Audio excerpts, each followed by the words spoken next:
آلبانی کشوری کوهستانی واقع در شرق اروپا. این کشور فقیرترین کشور اروپا است. وضعیت آلبانی به لطف رهبری که 30 سال پیش داشته هنوز نتونسته درست بشه که توی این ویدیو قراره به دلیل عقب موندگی این کشور بپردازیم. داستان فقیر و عقب موندن این کشور برمیگرده به تجاوز کشورهای زیادی به این منطقه. آخرین باری که به آلبانی تعرض شد سال 1939 بود که به تصرف فاشیست‌های ایتالیایی در اومد. این کشور تا 6 سال توی دست ایتالیایی‌ها بود تا بالاخره در سال 1945 وقتی که جنگ جهانی به اتمام رسید آلبانی دوباره مستقل شد که ای کاش نمی‌شد. توی اون سال کشور تازه به استقلال رسیده خط فکری مشخصی نداشت. یه عده فاشیست بودن، یه عده کمونیست، خیلی هم که این وسط طرفدار دموکراسی غرب بودن. بالاخره بین این احزاب حزب کمونیست تونست جایگاه خودش رو توی این کشور محکم کنه. دلیلش هم این بود که طرفداراش بیشتر بودن و معتقد بودن که این کمونیست ها بودن که کشور رو از دست فاشیست های ایتالیایی در آوردن. بر همین اساس انور خوجه کمونیست دو آتیشه شد رهبر حزب کار آلبانی.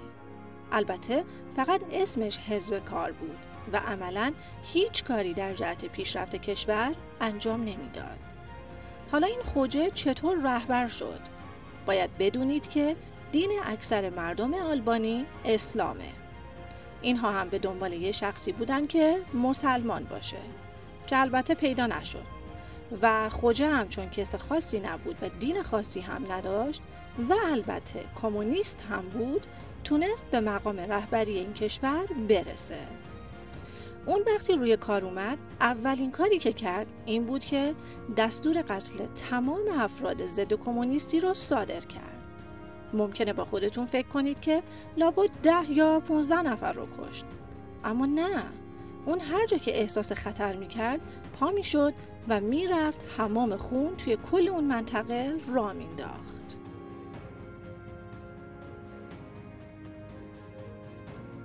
این شخص از استالین الگو برداری میکرد و به همون اندازه هم دیکتاتور بود. بسیار بدگمان و البته بسیار هم حسود بود. این شخص عملاً نقطه مثبتی در شخصیتش نبود که بشه بهش اشاره کرد.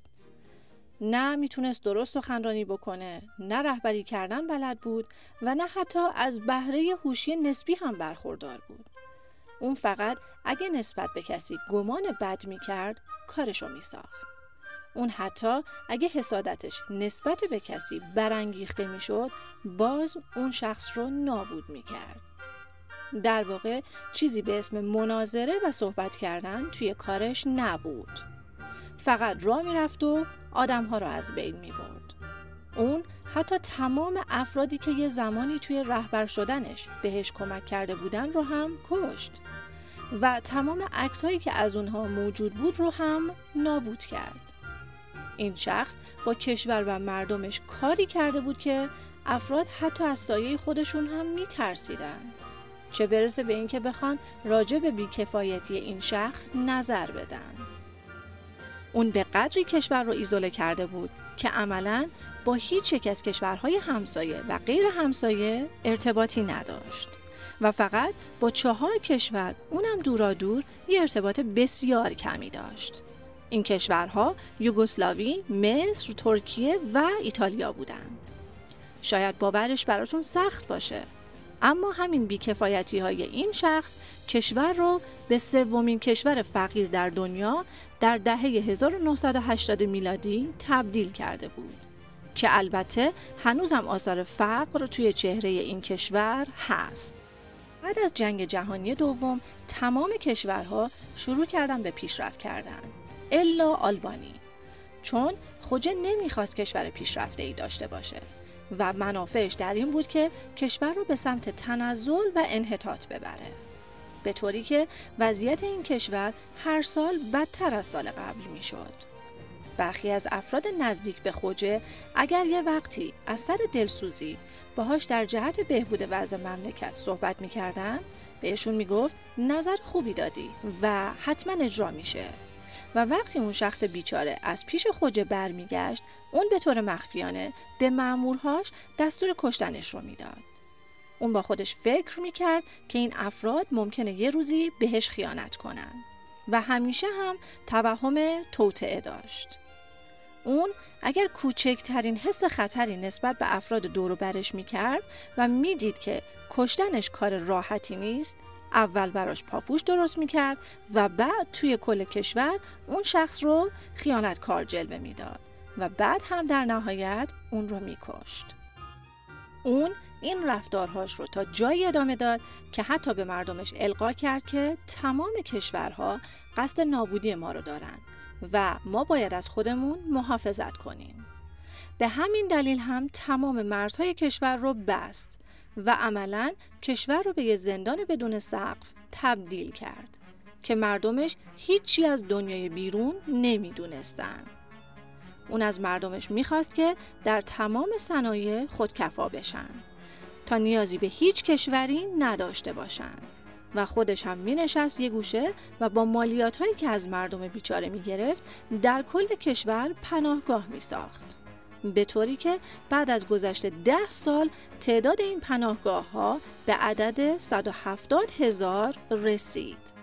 مردمش به قدری درگیر مالیات‌های سنگین بودن که حتی توان خرید یک خودروی معمولی رو هم نداشتن، به طوری که توی دهه 1980 شما خودرویی رو داخل این کشور نمی‌دیدی و اگرم بود متعلق به افراد سیاسی و رده بالای کشوری بود. کشور حتی شبها هم برق نداشت و مردمش در تاریکی و سکوت مطلق به سر می‌بردن. شاید باورش براتون سخت باشه، اما مردمش حتی توی ساختمان‌های داغونی زندگی می‌کردن که مربوط به دهه 1920 بود و بعضی‌ها هم توی بیمارستان‌های متروکه شهر زندگی می‌کردن. در اون سالها افراد دست کم 10 نفری توی هر اتاق زندگی می‌کردن و ممکن بود که این سوال ذهنتون رو درگیر کنه که آیا انور خوجه خودش هم توی همچین شرایط اسفناکی زندگی می‌کرد؟ خب معلومه که نه. اون یه قسمت از شهر تیرانا که پایتخت آلبانی بود رو برای خودش و اطرافیانش درست کرده بود و دورش رو کاملا حصار کشیده بود که مردم عادی متوجه نشن که این چطور زندگی میکنه. اون توی محوطه‌ای که درست کرده بود بهترین بیمارستان‌ها، کلاب‌ها، استخرها و خلاصه بهترین امکانات رفاهی رو فراهم کرده بود.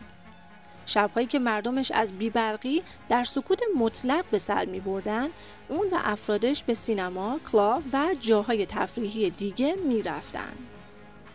به نظرتون افرادی که از این امکانات بهره مند بودن خوشبخت بودن؟ البته که نه. چون اگر کسی از افرادش اخراج میشد، اینجوری نبود که از اون منطقه راحت بیاد بیرون و به مردم بگه پشت دیوار چی میگذره، بلکه فقط جنازه اون شخص به دنیای بیرون برده میشد. این افراد حتی اجازه ازدواج با افراد غیر دولتی رو نداشتن. به همین دلیل اونقدر ازدواج‌ها داخلی شکل گرفته بود که همه با هم فامیل بودن. البته این فامیلی بینشون تضمینی برای زنده بودنشون نبود، چون همه در صدد زنده موندن خودشون مجبور بودن زیرا به هم رو بزنن. خوجه از بیماری دیابت رنج می برد. بنابراین همیشه میداد براش از کشورهای خارجی دارو وارد کنن تا بالاخره توی سال 1985 بر اثر سکته قلبی در سن 76 سالگی با مرگش دل امتی رو شاد کرد. البته این شادی یک شبه اتفاق نیفتاد، چون مردمش به دلیل نداشتن ارتباط با دنیای بیرون فکر میکردن رهبر عزیزشون رو از دست دادن و توی مراسمش های های گریه میکردن. البته مخالفینی هم بودن که میدونستن که این شخص چه بلایی سر ملت آورده، اما مجبور بودن گریه کنن که اگر این کار رو نمیکردن دستگیر میشدن. مردمش حتی تا 6 سال بعد از مرگش هم بهش وفادار موندن تا بالاخره در سال 1991 حزب کمونیستی در کل دنیا دچار فروپاشی شد حتی گردن کلفترینشون که شوروی بود هم حزبش از بین رفت و بعد از اون زمان بود که تازه مرزهای آلبانی باز شدند و مراوده مردم خارج و داخل کشور زیاد شد و آگاهی ها بالا رفت. بر همین اساس مردم آلبانی متوجه شدند که انور خوجه چه خیانتی در حقشون کرده. به همین علت به خیابون‌ها ریختن و تمام آنچه که متعلق به انور خوجه از جمله مجسمه و تندیس‌ها بود رو در هم شکستن و کشور رو آزاد کردند. البته اونقدر خوجه صدمات جدی به این کشور وارد کرد که هنوزم آلبانی فقیرترین کشور اروپا است. و در پایان به یاد داشته باشید که دیکتاتور بالاخره تاوان پس میده. این هم از سرگذشت آلبانی و مثل همیشه اگر این ویدیو ارزشی رو بهتون اضافه کرده لطفاً ویدیو رو لایک کنید و من رو هم سابسکرایب کنید.